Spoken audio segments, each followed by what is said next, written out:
tangan kanan. Di mana tangan kanan ada, tangan kiri ikut bersama dia.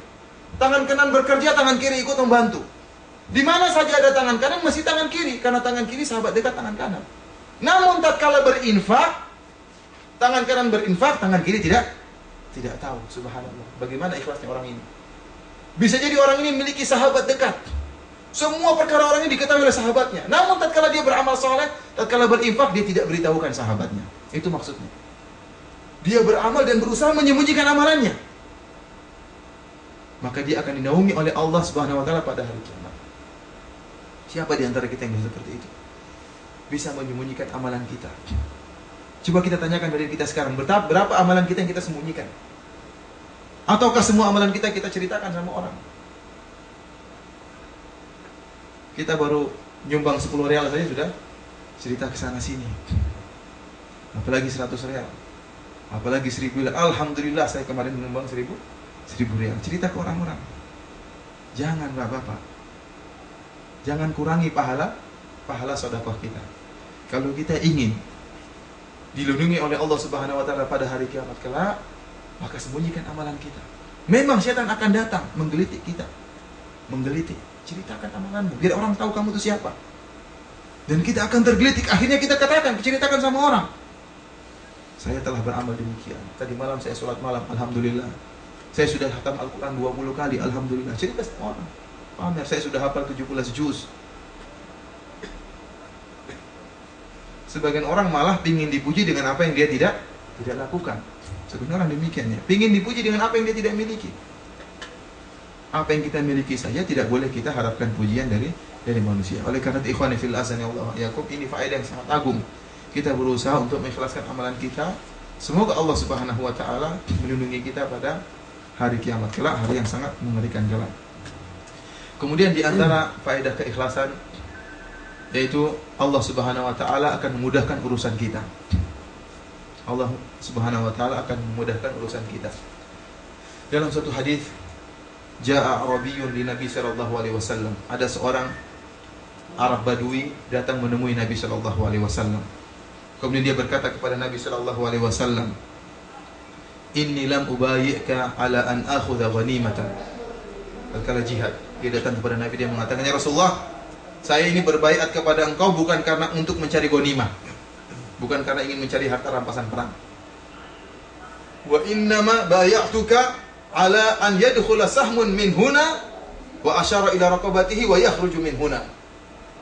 Kata dia, akan tapi ya Rasulullah, saya membaiat engkau untuk berjihad dengan harapan panah masuk dari leherku sini dan keluar dari sini. Saya ingin mati syahid. Ikhlas karena Allah. Saya datang ke sini berjihad bukan karena mencari harta, tapi saya ingin panah masuk dari leher saya dan keluar dari sini. Kata Rasulullah sallallahu alaihi wasallam, "In tusaddiqillaha yusaddiquk." Kata Rasulullah SAW, kalau kau memang benar-benar niatnya karena Allah Subhanahu wa taala, maka Allah akan mengabulkannya. Akhirnya orang ini pun berperang. Setelah berperang, Rasulullah tanya, bagaimana orang tadi? Ternyata benar. Rasulullah dapati panah masuk dari sini dan keluar dari sini. Kata Rasulullah SAW, saddaqallaha fasaddaqahullah. Kata Rasulullah SAW, dia telah jujur di hadapan Allah Subhanahu wa taala, benar-benar ikhlas, maka Allah kabulkan permintaannya. Dari sini sebagian ulama mengatakan, barang siapa yang ikhlas, niatnya benar, Allah akan mudahkan urusannya. Barang siapa menuntut ilmu, benar-benar niatnya karena Allah Subhanahu wa taala, ikhlas untuk mengurangi kebodohannya, untuk menghilangkan kejahilannya, dan untuk berdakwah kepada masyarakat, maka Allah akan mudahkan dia menuntut ilmu. Barang siapa yang berdakwah dengan ikhlas, maka Allah akan mudahkan dakwanya. Dakwanya akan berbarokah. Orang akan mendapatkan faedah dari dia. Banyak orang yang mendapatkan hidayah. Kenapa? Karena niatnya yang benar. Tapi orang yang berdakwah niatnya nggak benar, akan timbul kerusakan. Banyak pengikutnya, mungkin jutaan pengikutnya, tapi tukang joget, tukang musik-musikan. Tatkala sholat berjamaah, tidak ada yang datang sholat berjamaah. Kenapa? Niatnya salah. Karena ingin mencari pandangan manusia. Berarti ikhwani fillah azani Allah wa iyyakum, barang siapa yang dia niatnya benar, maka Allah akan mudahkan urusannya.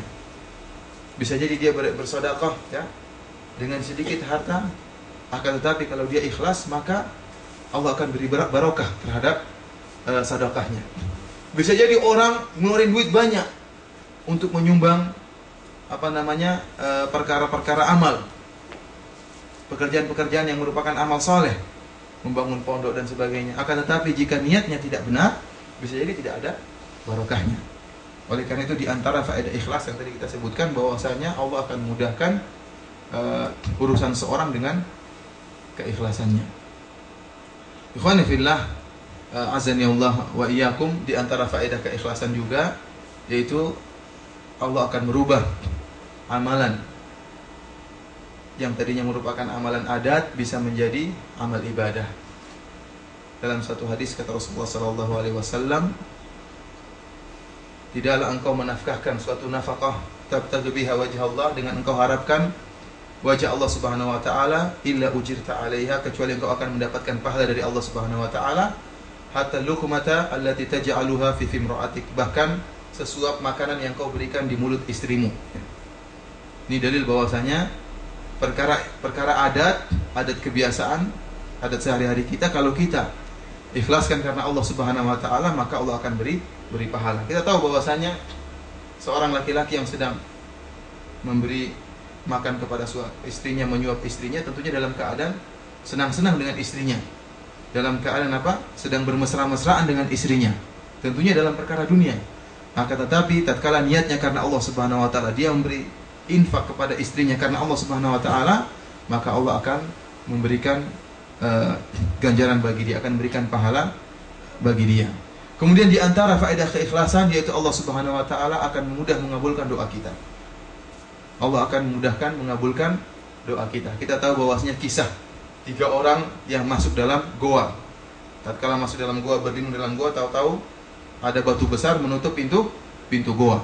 Akhirnya mereka pun tahu bahwasanya mereka tidak akan bisa lolos, tidak akan bebas dari tutupan batu besar tersebut kecuali mereka menyebutkan amalan mereka yang pernah mereka lakukan yang ikhlas. Akhirnya salah seorang dari mereka berdoa kepada Allah, ya Allah, ya saya dulu punya 2 orang tua yang saya tidak memberikan susu kepada anak-anak dan istri saya kecuali setelah memberikan kepada kedua orang tua saya.